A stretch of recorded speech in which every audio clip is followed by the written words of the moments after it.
thank you to the sponsor of this video, LEGACYBOX.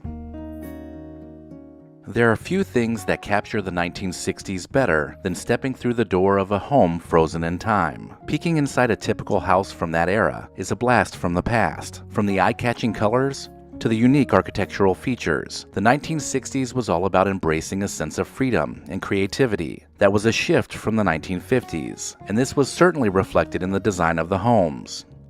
Many houses featured asymmetrical shapes, large windows, and open floor plans that encouraged a more casual and social lifestyle.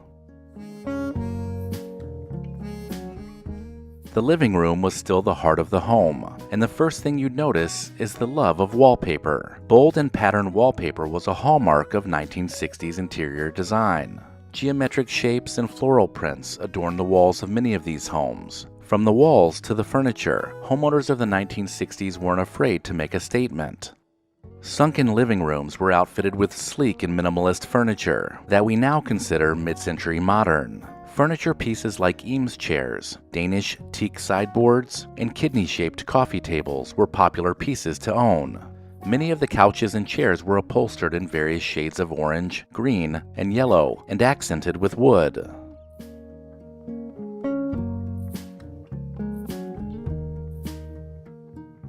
Vinyl records were also in just about every home, and many record players were encased in a console table that matched this same aesthetic.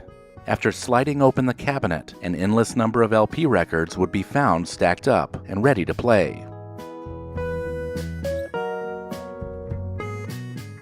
Smoking was a part of just about every household back then too, and a smoking stand with a large ashtray on top was often found somewhere around the living room, usually beside Dad's favorite recliner. If not, an assortment of these glass ashtrays might have been found on the coffee table or on an end table.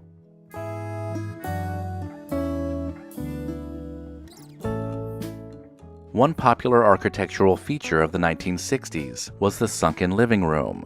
This area of the house would be a few steps lower than the rest of the floor, creating a cozy and intimate space for socializing and relaxing. Houses with a conversation pit are instantly recognized as being from this time period because it was the newest home trend among homes built in the late 1960s. As magazines for just about everyone were being published, families needed a place to organize all of their printed media. Living rooms would often have a wooden rack to store the most recent issue of Life, Woman's Day, or even Boy's Life. Not only was this a convenient place to store your magazines, but it was also a great way to display your offerings when you would have people over.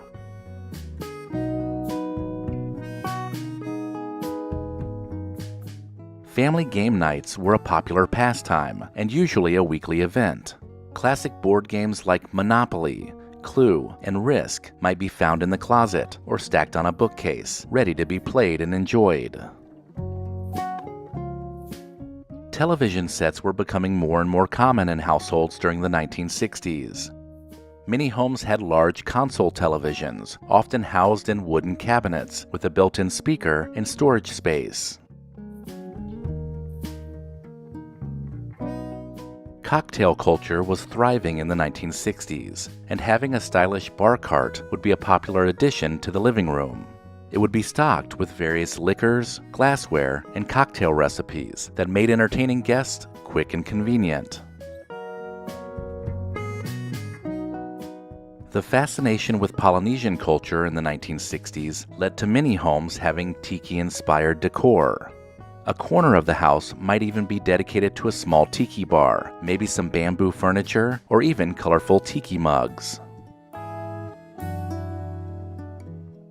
Moving on to the kitchen, we see modern kitchen appliances shift towards more convenience, with the introduction of affordable and labor-saving devices like dishwashers, electric stoves, and refrigerators with automatic ice makers. The cabinets were often made of sleek wood or laminated surfaces, while the Formica countertops featured patterns that added a splash of maybe turquoise or red. On top of the kitchen counter, everything seemed to be finished in chrome. Things like toasters, stand-up mixers, coffee percolators, and canister sets were all made out of shiny chrome that made a statement. No 1960s kitchen was complete without a rotary telephone. You most likely would find the phone mounted on the kitchen wall, and often the color of the phone would match the decor of the kitchen. Having a telephone in the kitchen was pretty common because so much time was spent there throughout the day.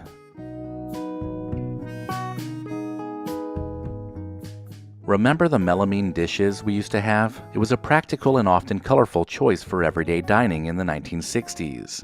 These durable and lightweight plates, bowls, and cups often featured patterns that ranged from floral to country to vibrant colors. Tupperware became immensely popular during this time too. These airtight containers revolutionized food storage and were often showcased in kitchen cabinets or on countertops. The burnt orange or avocado colors were pretty standard, and who could forget the distinct lids that sealed food up tight? Fondue parties were all the rage in the late 1960s, and a fondue set was a kitchen staple, typically consisting of a pot, a set of forks, and a heating element. This dinner party go-to was a delicious way to enjoy melted cheeses and chocolate while socializing. One unique feature hanging in the kitchen was often a timepiece that combined both form and function.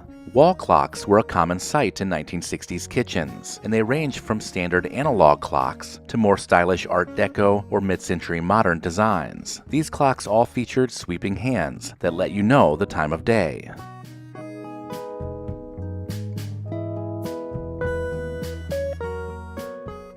During the 1960s, bedrooms were often filled with wood paneling, which gave the room a cozy and warm feel. The beds, which were usually just a full or a queen size, were covered with a floral patterned bedspread, and the pillows were tucked neatly beneath it. Bedroom windows were dressed with heavy curtains that might have been tied off to the sides.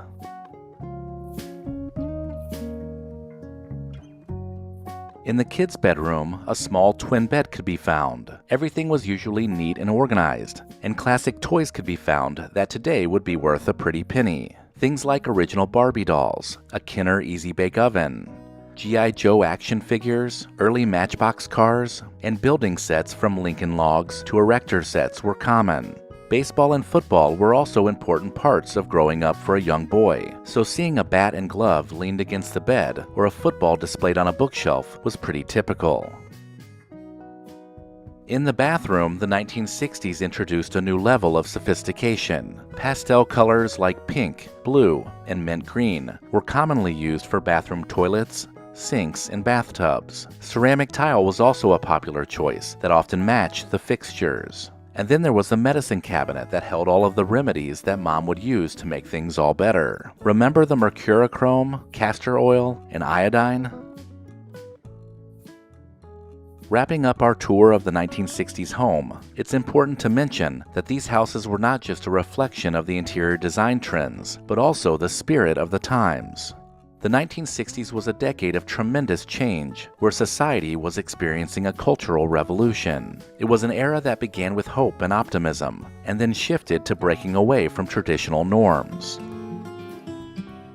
The hula hoop became an instant craze in the late 1950s and early 1960s. It was a plastic hoop that could be spun around the waist, arms, and legs. The hula hoop was invented by Arthur Mellon and Richard Nair, and their company Wham-O sold over 100 million of them. However, the hula hoop craze that had everyone gyrating their hips fizzled out by the mid-1960s. Hula hoops are of course still around, but it is nothing like its popularity during the early 60s, that saw the toy mentioned in songs by Georgia Gibbs and Alvin and the Chipmunks.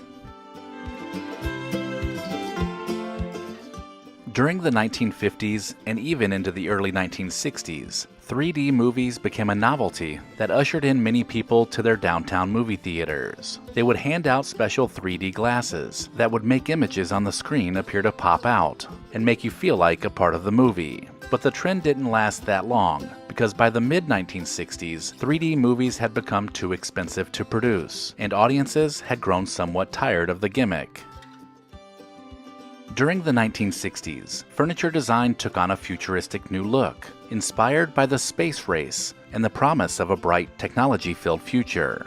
Chairs, lamps, and tables began to look more like space capsules and rockets than they did basic furniture. They were made from plastic, fiberglass, and metal in sleek and modern designs that remind us today of the cartoon series The Jetsons, which aired around this same time. As we launched into space in 1968, on our way to the moon, the trend was declining, as people realized the furniture wasn't very comfortable, and it often clashed with the other pieces of furniture in the room.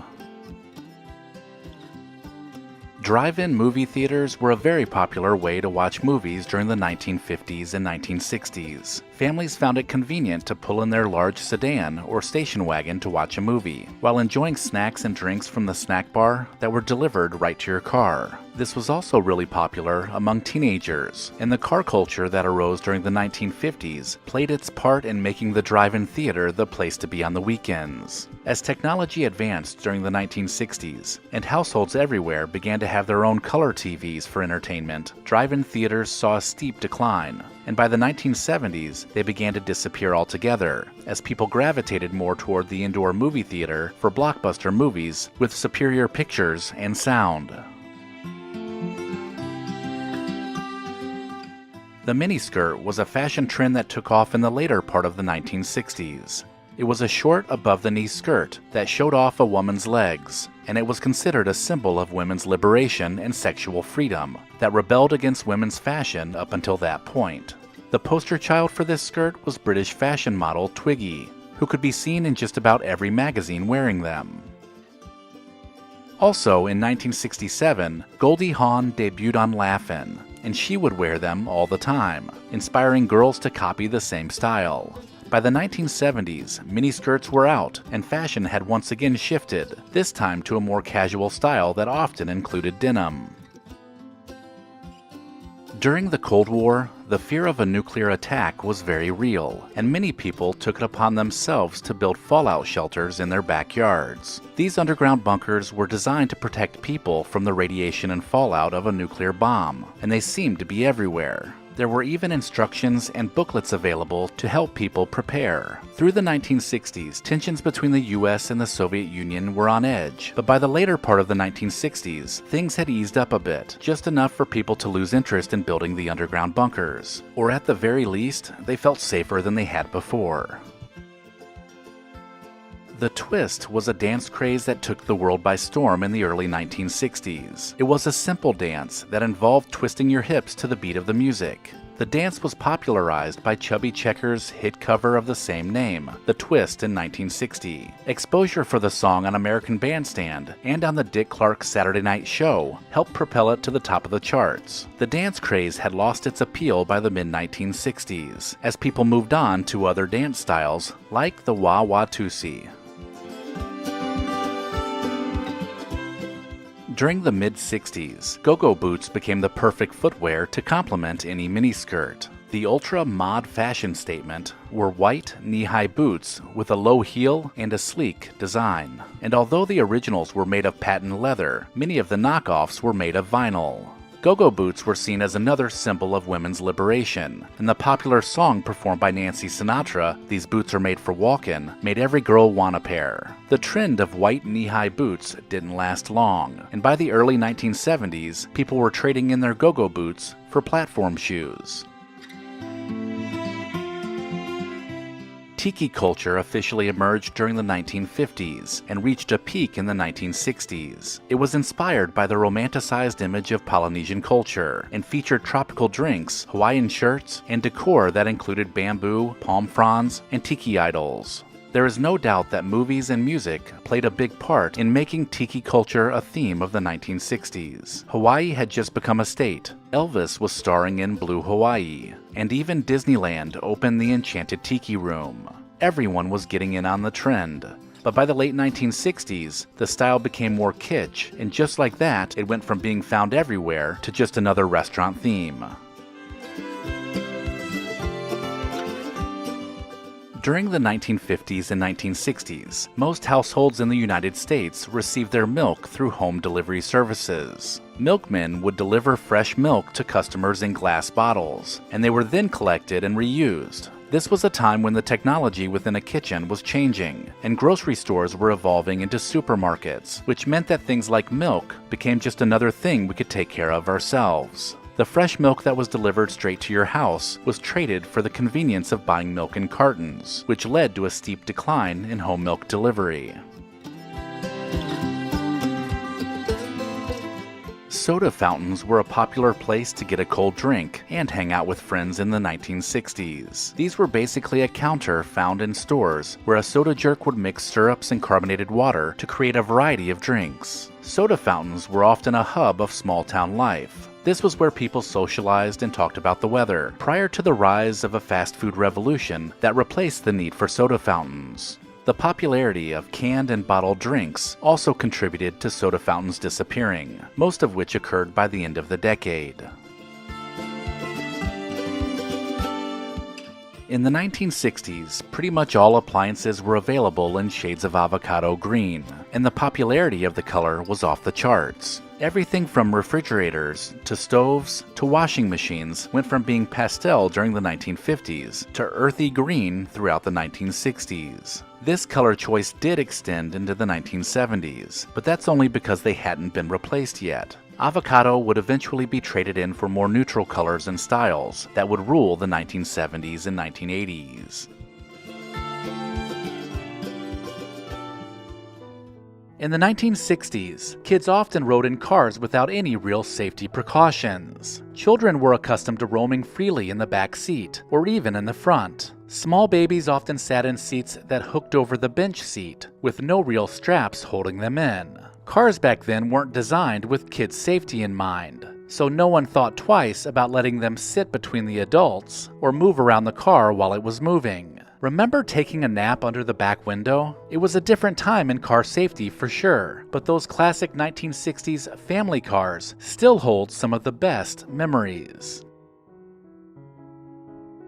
Kids in the 60s had a diet full of sugar, and no one seemed too worried about it. Breakfast often included sugary cereals like Sugar Crisp or Sugar Pops, and snacks like Ding Dongs and Marshmallow Fluff. Soda was also a common drink, with many kids gulping down bottles of sugary pop throughout the day. Sugar was even packed into that metal lunchbox for school, with sugary treats like a pudding snack pack to go along with your bologna sandwich. Back then, there were no real guidelines for limiting sugar, so we ate lots of sweet treats.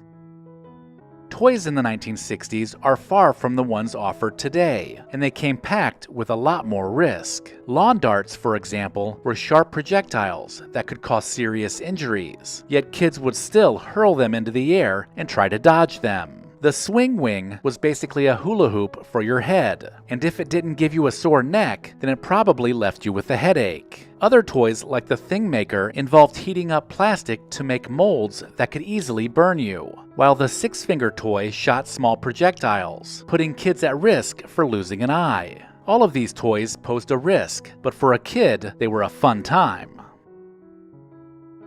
In the 60s, homes and schools were full of lead paint and asbestos, but at that time people didn't know how dangerous these materials were. Lead paint was found on walls and toys, and kids would unknowingly touch or even put them in their mouths. Asbestos, commonly found in ceiling tiles and insulation, was present in buildings everywhere too, including schools. There were no rules or warnings about exposure, so children were constantly in contact with these harmful substances. Back in the 1960s, kids would swim in just about any body of water. Some called it a swimming hole, and usually this was without any adult supervision. Whether it was a creek, pond, or river, kids would dive in, ignoring strong currents, hidden rocks, or even sometimes polluted water. Lifeguards and life jackets were not even a thought, and kids could often be found jumping off bridges or cliffs on those fun, carefree summer days.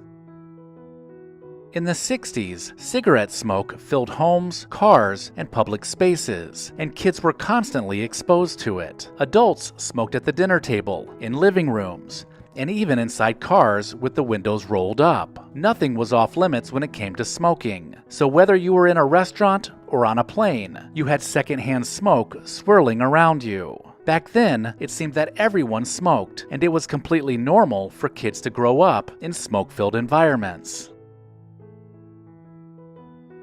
It also wasn't uncommon for parents to leave kids in the car while running errands, and many kids couldn't resist the urge to play with the gear shifter. Cars back then were simpler, and it didn't take much strength to move the gear into neutral. Without the parking brake set, the car would often start rolling, and parents might have to chase after the car. Rolling backwards out of a parking spot into busy traffic would scare you to death, but not nearly as bad as what your parents would do to you once they found out. Kids in the 1960s often came into contact with mercury, especially in school and sometimes at home. When thermometers broke, the shiny liquid metal inside fascinated them, and they would roll it around in their hands without knowing how toxic it was. Even in school, kids handled mercury during science experiments, and there was little concern. The lack of immediate harm made it seem safe, and parents or teachers rarely stopped kids from playing with it, completely unaware of the long-term dangers. Inspired by superheroes or characters like Mary Poppins, kids in the 1960s often attempted to fly by jumping off pretty much anything. I mean, who didn't fashion some wings or open an umbrella and jump to see if it really worked? Kids truly believed it was possible, ignoring the risks of broken bones when they hit the ground. These attempts to fly weren't just fun, but they were fueled by movies and TV shows that made flying look so real. Catholic schools in the 1960s were known for strict discipline, and many kids feared the nuns. Punishments included getting hit on the hand with a ruler, or being embarrassed in front of classmates. The punishments were about learning respect, and discipline was the ultimate goal, with parents rarely intervening, believing that these tough measures were good for building character. In the 1960s, kids often ventured into dangerous places, including down into open sewer or drainage pipes, looking for adventure. They didn't think about the risks of getting lost, trapped, or exposed to harmful bacteria. Exploring those dark, winding tunnels seemed exciting, but kids had no idea how dangerous it was. Storms could flood the sewers, leading to possible drowning, and the air inside could be filled with dangerous gases. Yet for many, the thrill of exploration outweighed any concern for safety. As a 60s kid, chemistry sets were very popular, but they came with risks that were often ignored. These sets contained real chemicals, and without gloves or goggles, kids would mix unknown substances and sometimes create small explosions, or at the very least, toxic fumes. Experimenting with these sets was seen as educational, but kids were often left unsupervised. Despite the risks, kids loved the excitement of making things bubble, fizz, or even catch fire. During the summertime, kids spent hours outside, and that meant sunburns were common. The difference here is that kids didn't wear sunscreen because it just wasn't widespread, and few parents understood the dangers of sun exposure. Most people thought a deep tan was healthy, so kids played outside for hours with no concern. There were also many products that were meant to help you get a tan faster. Coppertone's Don't Be a Paleface campaign was just one of the messages that reinforced the importance of being tan. The long-term risks of skin cancer were far from anyone's mind at the time.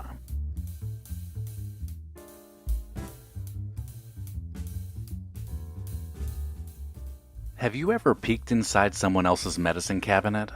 We all have done it, and it's really quite interesting to see what people keep in there. The products stored on these shelves are ones that we are familiar with, and some even remind us of our own medicine cabinets in our childhood home. The packaging, the smell, the slogans. These are all things that remind us of that time. So let's take a look back and crack open a medicine cabinet from the 1960s. How many of these do you remember?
It's funny how just seeing the packaging and product names brings back such vivid memories. Some of these things are still in medicine cabinets today, but most have become relics that have disappeared. From the very start, the 1960s was all about looking toward the future. The space race was in full swing, and everything started to look more futuristic. The furniture took the shape of rockets, pods, and capsules, while clothing began to resemble plastic suits and matching headgear. This was a time period when every kid was drinking Tang, while watching shows like The Jetsons and becoming fascinated by the new worlds created by Star Trek and Lost in Space.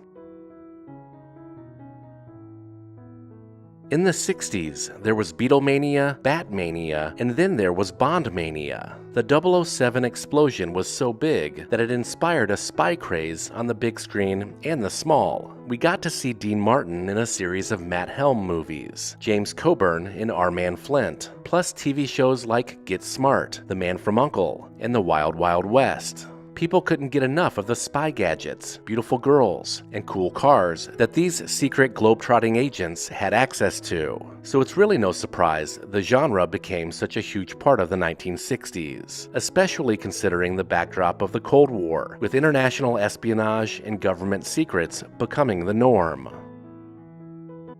The Beatles came to America in 1964 to perform on The Ed Sullivan Show, and a record 73 million people tuned into the performance. From there, Beatlemania had officially begun. Their hairstyle, dubbed a mop top, became a popular look in the United States following their appearance on Ed Sullivan. The longish style with bangs was a dramatic departure from the very short, conservative cuts of the 1950s, and it was soon mimicked by teenagers everywhere. As a kid in the 1960s, you'd see ads for sea monkeys all the time in comic books, and you couldn't help but order the creatures. These were actually brine shrimp that were in a state of suspended animation, and they would come back to life when you added water, although they looked nothing like the sea monkeys pictured in the ads. But that didn't stop kids from spending the dollar to buy them, and the marketing ploy continued to charm kids throughout the 1960s. Before there were legitimate hair straighteners available to buy, there were actual irons that people used on clothing. So women in the 1960s who wanted to straighten their hair used the household appliance to make it happen. Laying over an ironing board while mom ironed your hair was a pretty common scene when you wanted to rid your hair of pesky waves. The danger of burning your hair, or even your head, was a risk that these girls were willing to take to get that long, straight look. Cars in the 1960s were a big deal, and it is evident by how many people took pictures posing on the hood of their car. Confident young men and women everywhere climbed on top of the car and would pose while someone else snapped a picture. Hoods were built differently back then and could easily support someone's weight, so it made getting that classic photo possible. Speaking of cars, there was another fad that had kids piling into small cars, like a Volkswagen Beetle, just to see how many people would fit inside. Car stuffing, as it was called, was even a world record-setting competition during this time, and to make it count, all windows and doors had to be able to close completely. For most, though, car stuffing just meant you and all of your friends piling into one car to cruise up and down the main strip on a Saturday night. In 1966, a rumor began to spread that became quite the urban legend. The Beatles were on top of the world, but there were rumors swirling that Paul McCartney had died in a car accident, and the band replaced him with a look-alike. The Paul is Dead conspiracy grew bigger after clues were found in various songs and album covers that alluded to his death. The White Album is famous for hearing the words "Paul is dead" when played backwards, and the Abbey Road cover was thought to show a funeral procession, but all of it was just coincidence. But were you convinced after playing the record backwards and hearing the words "Paul is dead"? If you wanted a real message from the dead in the 1960s, then you pulled out the trusty Ouija board to get answers. By lightly placing your hands on the plastic thingamajig and asking a question, you could watch as it gradually moved across the board to reveal an answer, supposedly. The 1960s were a particular high point for Ouija board use in terms of popularity, and the intrigue around supernatural beliefs continues to this day. Did you ever climb up into the back window and lay on the rear dash to take a little nap? It wasn't that uncommon to see little kids doing this in the 1960s. The cars were larger back then, and there was often a big area up against the rear window that was a perfect bunk for small children. Riding in a car was pretty much a free-for-all, with kids roaming the front seat, back seat, and pretty much any nook they could find, all without the restraints of a seatbelt to keep them in place.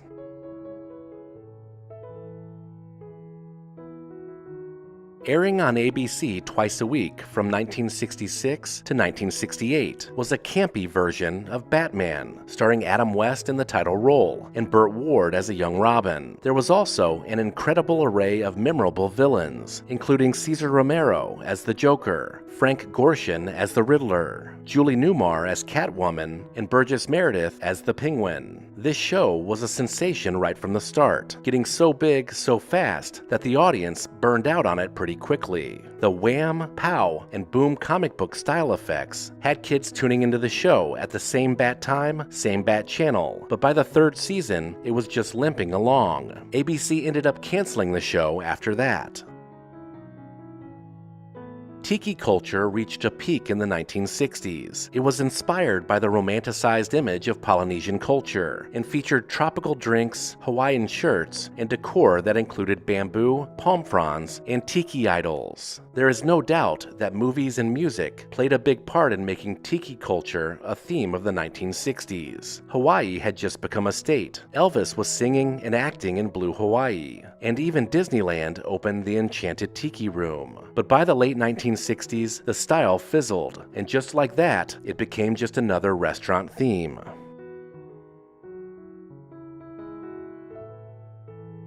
During the 60s, there were 18 variety shows airing on 3 networks. It's safe to say that television went variety show crazy for a while. Dean Martin, Danny Kaye, Danny Thomas, and Carol Burnett were a few of the names headlining their very own variety hour. They were often goofy and had bits of comedy, music, and dancing built right in, so viewers were tuning in often to catch their favorite celebrity and all of the surprise guests that would drop in. The primetime variety format fizzled by the 1970s, and late-night talk shows took their place, but they kept some elements of the variety show era.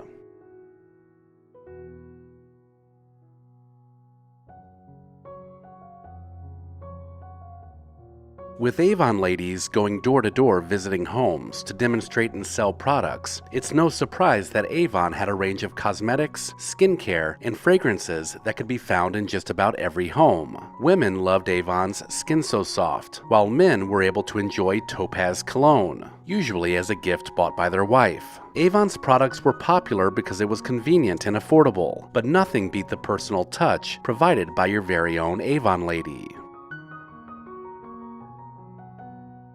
A magic Etch-a-Sketch was certainly a favorite toy among children in the 1960s. It featured that familiar gray screen inside a red plastic frame with 2 knobs at the bottom. By cranking the knobs back and forth, children could create straight lines pretty easily, but to get a curve was a little more challenging. The beauty of the Etch-a-Sketch is that starting over was as easy as turning the thing upside down and giving it a little shake. During Christmas time in the 1960s, Etch-a-Sketches were a bestseller, and that's when many children found them underneath the tree. The Hoover Dial-O-Matic vacuum cleaner revolutionized household cleaning in the 1960s. It had adjustable settings for different floor surfaces, which made you feel like your rugs, hardwood, and linoleum were that much cleaner. Housewives believed a Hoover Dial-O-Matic was the best of the best, and sales of the vacuum took off during the 60s, making Hoover a household name. Later in 1969, they also introduced a self-propelled model that made vacuuming the house an even easier chore. Getting a tan in the 1960s was a little different, as many people would try to enhance their time in the sun. Coppertone suntan lotion became an essential product for this, and even advertised by saying, "Don't be a paleface." The Coppertone smell is one that is hard to forget, and was a huge part of the success of the product in the 1960s, and there's probably no doubt that you can still remember that smell. Who didn't own a cozy blanket that plugged into the wall and radiated with heat while you slept? An electric blanket was essential for those cold nights, and let's face it, home heating and insulation wasn't anything like it is today. Homes could be drafty and downright cold during the winter months, so an electric blanket from Northern Electric, or GE, was just what you needed, with its adjustable heat dial to stay warm and toasty. For most young boys growing up in the 1960s, the Boy Scouts of America was a big part of their lives. This also included a subscription to Boys Life magazine, which would arrive monthly and was packed with adventure stories, articles on outdoor activities, DIY projects, and scouting tips. The magazine was a scout companion, and each issue was eagerly awaited. Boys Life magazine played a significant role in shaping the interests and values of boys growing up during this time. One drink that every kid was begging for in the 1960s was Tang. This was the drink made famous by the astronauts, and that alone had kids demanding it.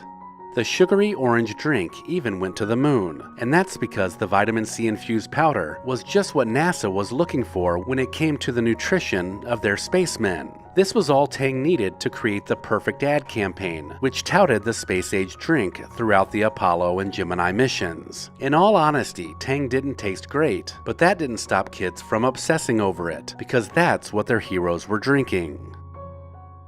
Brillo pads were steel wool scouring pads used for cleaning and scrubbing pots, pans, and other kitchen utensils in the 1960s. Housewives relied on Brillo pads to keep their cookware looking sparkling clean, and they were staples of any kitchen. For this reason, Andy Warhol used the Brillo brand as one of his subjects for an art exhibit in 1964. Brillo pads were not only handy for scrubbing pots and pans, but they were now also considered pop art. If you had a sore throat back in the 1960s, you can bet that a tin of Sucrets was pulled out of the medicine cabinet. The rectangular tin had 24 flavored lozenges that made anyone feel better. There was the standard antiseptic variety, plus they offered mentholated and cherry flavors to help guard against any throat irritation you could imagine. What may be more memorable was how some of these old tins were reused as storage containers for other keepsakes. Telephones were becoming more modern in the 1960s, and just about everyone was upgrading to the Western Electric 500 phone. The rotary dial phone came in a variety of colors and was well built. For this reason, they became widespread in homes and offices across the country, and this lasted well into the 1980s. If it hadn't been for cordless and wireless technology, we may still be using the old reliable Western Electric 500. If you've stuck around this long, don't worry, there's still more. But I wanted to let you know that we have some retro merchandise available too. Just click the link in the description to head on over to the store.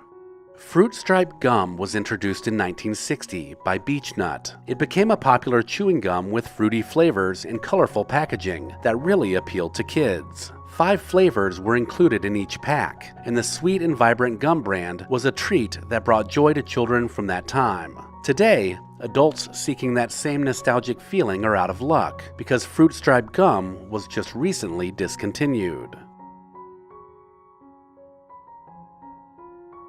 In the 1960s, families started learning how to be a winner at the game of life when a modern version of the Milton Bradley game was released in 1960. It gave young people a glimpse into their future and also provided them with some insight into what unexpected setbacks may lie ahead. This game taught us that winning at the game of life meant finishing with the most money and retiring at millionaire estates.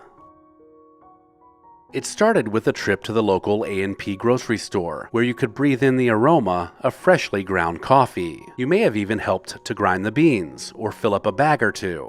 8 o'clock coffee was named after the most popular times to drink coffee, and it was one of the most popular brands found in American homes. The smell of coffee dripping or percolating is one that is hard to forget, and 8 o'clock coffee is one that is sure to remind you of the good old days at your childhood home. Imagine waking up every single morning, putting on your wristwatch, and then having to wind it so that it kept the time. This is what most people did if they wore a watch, because battery-powered watches were still quite new, and they weren't widely available yet. This was also a time when learning to read a clock was essential, because they often only displayed hands that pointed to Roman numerals or tick marks. Today, you might be surprised to learn that there's a generation of kids that are unable to read analog clocks because they have grown up never needing to. If we think about all the extremes we go to with pregnancy today, like no caffeine, no deli meat, making sure we take the right vitamins and supplements, and generally avoiding anything that might harm the baby. But back in the 1960s, mothers didn't change much about their lifestyle after becoming pregnant. If she smoked prior, then she most likely continued to smoke. And if she drank alcohol, well then that usually continued too. Of course our mothers weren't intentionally trying to hurt us, because the dangers of these habits weren't fully recognized. It is funny to look back at photo albums though, to see mom fully pregnant with a cigarette in her hand. During the 1960s, the most common way to get to school in the morning was to use your 2 feet and get walking. There was no carpool, and it didn't matter that you were only 6. We were sent off to school on our own and taught how to find our way. Sometimes you tagged along with siblings or a neighborhood kid who walked the same route, so you weren't always totally alone, but parents didn't hesitate to hand you your lunch and send you on your way. Today, very few kids still walk. They either ride the bus or their parents find the time to wait in long lines just to drop off and pick up kids. Have you seen some of the car lines at schools these days? One of the great things about walking home from school is that you could always make a pit stop at a store for some candy. Back then, a bit of loose change could get you a nice-sized bag of candy. You could also hang out and get an ice cream soda, a malt, or an egg cream, and you could straddle up to the counter and drink it just like a grown-up. From an early age, kids learned about earning, counting, and spending real money, which is something lost on kids today. Now kids seem to think that plastic credit cards are the only way to pay for things. During the 1960s, toys came with a bit of risk. From science experiment kits that gave off toxic fumes to plastic melting ovens like the Thingmaker, kids learned early that life was dangerous and you had to be careful when using certain toys. Back then, a BB gun was considered a toy and everybody wanted one. Today, toys that pose a choking hazard are pulled from store shelves, but kids in the 1960s were built differently. They didn't mind the burns, scrapes, and scars. They were seen as badges of honor. In the 1960s, backpacks weren't a thing yet, so kids would carry their school books in their hands or under their arms as they walked to school. So not only did they walk to and from school, but they lugged around textbooks, folders, and papers in their sweaty mitts rather than having the luxury of a bag they could strap on their shoulders. It would take until the 1970s before backpacks became a thing. Watching movies was a different experience in the 1960s. There was no instant access to popular movies. We had to wait for them. That's because local downtown theaters only had 1 or 2 screens, and the movies would rotate out every week or two. For most of us, there were no multiplexes showing every single recently released movie, and malls were just coming into existence. We did, however, have drive-in theaters, which gave us another option for catching a movie on the weekend. One thing about the 1960s that would shock young men and women today was the military draft. With the Vietnam War raging throughout the decade, young men that were 18 would be drafted into the Army to fight in one of the most difficult wars on record. There were some who dodged the draft, but by and large, that generation of young men stepped up, served, and for some, gave up their life to defend their country. Can you imagine if there was a draft imposed on today's young people? Although Americans still have to make sure to register with the Selective Service, lucky for them, the draft has not been needed ever since. Remember the joy kids felt when they cracked open the red egg that contained silly putty? You could bounce it or stretch it, and the fascination with using it on newsprint to make an exact copy of your favorite comics was priceless. They do still sell silly putty, but very few households even have newspapers lying around, and kids today certainly aren't reading the comic strips, so the popularity of silly putty is nothing like it was back in the 1960s. With TV programming still being fairly new, the idea of watching TV while eating dinner was a breakthrough for the Swanson Company. The first TV dinner came in a divided foil container that you heated up in the oven, and they became a fixture in family freezers across the country. The novelty of it made Swanson TV dinners huge, and other companies began to offer their own versions. The idea was especially popular with working moms, and it became a staple of the middle-class American family. This was as close to having pre-prepared food delivered to your home as you could get, because there were no food delivery options at the time. Can you imagine? Speaking of food, the 60s offered some foods that would turn the stomach of many young people today. Jell-O now is just a dessert, but back then it was an entire meal. Our moms experimented with putting anything in Jell-O, and I mean anything. If you find a cookbook from the 1960s, you can bet it's going to have some type of ham, vegetable, or fish gelatin mold in it. And if you had a mom that made you finish your dinner before leaving the table, well then, you were probably going to be there for a while. If you grew up in the 1960s, Westerns were everything to a young boy. John Wayne was starring in motion pictures, and shows like Gunsmoke and Bonanza were what you were watching on TV. Bonanza was also the very first Western that was broadcast in color, so it was always fun to find someone in the neighborhood who had a color TV. And if you weren't watching Bonanza, you were outside with your cowboy hat or coonskin cap on, and a cap gun strapped to your side.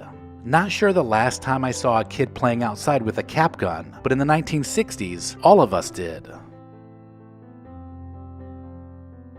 Getting your first job in the 1960s meant that you were paid a whopping $1 to $1.50 per hour. This was still a big achievement, and meant that you could now earn some spending money that exceeded the change collected from returning cans and bottles. For teenagers during this time, a minimum wage job was more than just earning money. It taught them how to be a good employee that started with wearing a clean and pressed uniform, being punctual, and working hard. The last time I was at McDonald's, the sign read $15 per hour starting pay. The employees, however, were wearing street clothes, and I waited 20 minutes for the wrong order. Although kitchens in the 1960s continued to be bright and colorful, wood became the cabinet material of choice, with knotty pine creeping into every corner of the kitchen. Some favored the woodsy, suburban chic look that was decked out with rustic charm. These new cabinets also gave way to a more open concept, with a functional design that made entertaining very popular. As the kitchen layout was reconsidered, peninsulas were added as a way to encourage socializing. These countertop extensions not only provided a place to eat breakfast, but it was also an unobstructed work surface for preparing meals, or even laying out a spread of food for a party.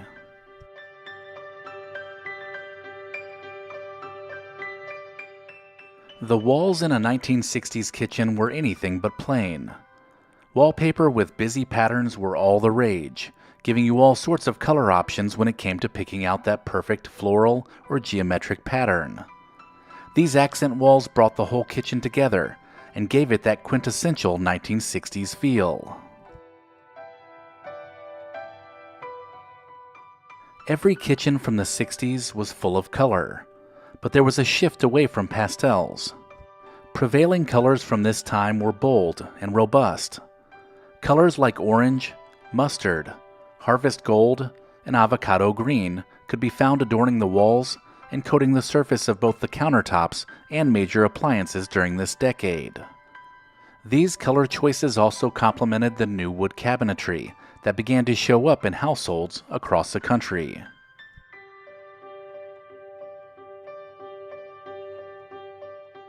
In many homes, kitchens were beginning to get upgrades from the previous decade. This was true with appliances as well, with many opting for a custom look. The new ranges and ovens were often separated and made to look built into the cabinets. Another popular option was the futuristic flare built-in oven range.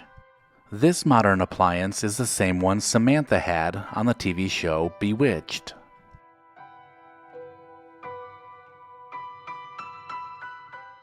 The 1960s was all about style, and that included the way you lit your kitchen. Decorative or globe pendant lights dropped from the ceiling and made a statement above any peninsula.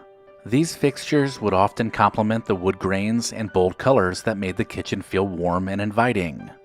Not to mention, these lights brightened the room, which was perfect for cooking and preparing meals.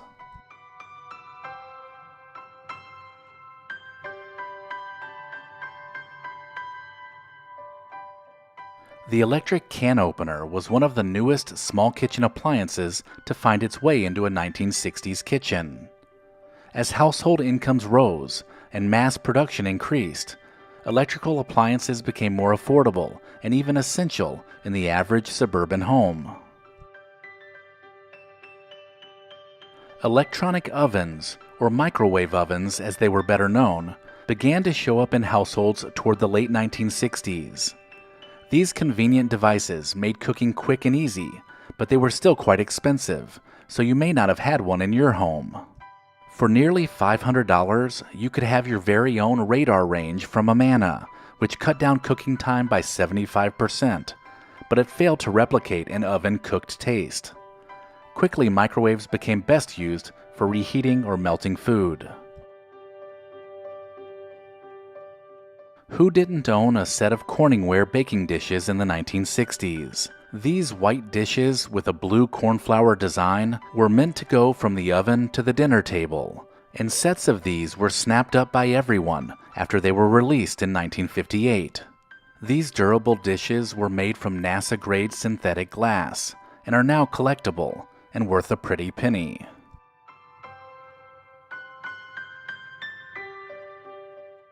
Wall-hung telephones became very popular in the 1960s.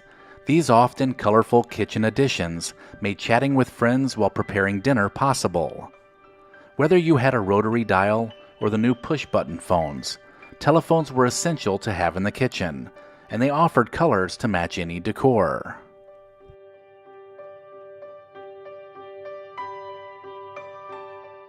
The 60s was the decade of sugary cereals. These fun and tasty treats appealed to young kids because of their clever advertising that had every kid begging for them. From Honeycombs to Captain Crunch, advertisements flooded television programming, convincing households everywhere to try the newest brand of colorful cereal. Another must-have breakfast item of the 60s was Pop-Tarts, which were first introduced by Kellogg's in 1964. The 1960s saw a growing trend for learning new culinary skills.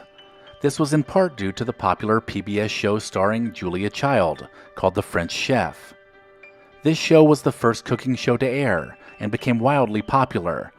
It gave home cooks the confidence to use their kitchens to make truly amazing dishes, with the occasional mistake being part of the process.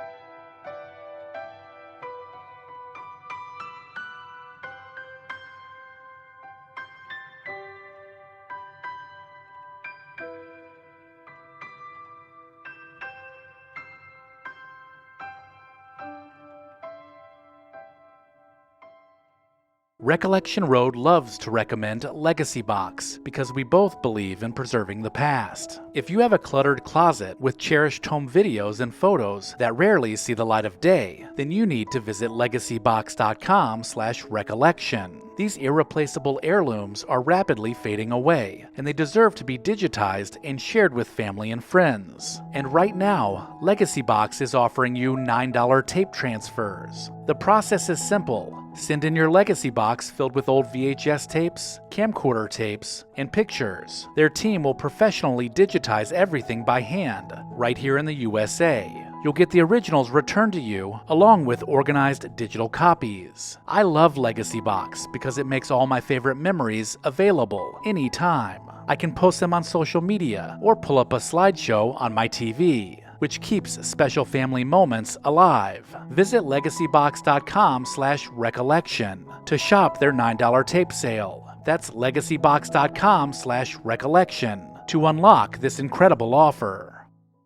Let me know in the comments if I missed anything, and make sure to check the description of this video for links to pick up a t-shirt and sign up for the newsletter.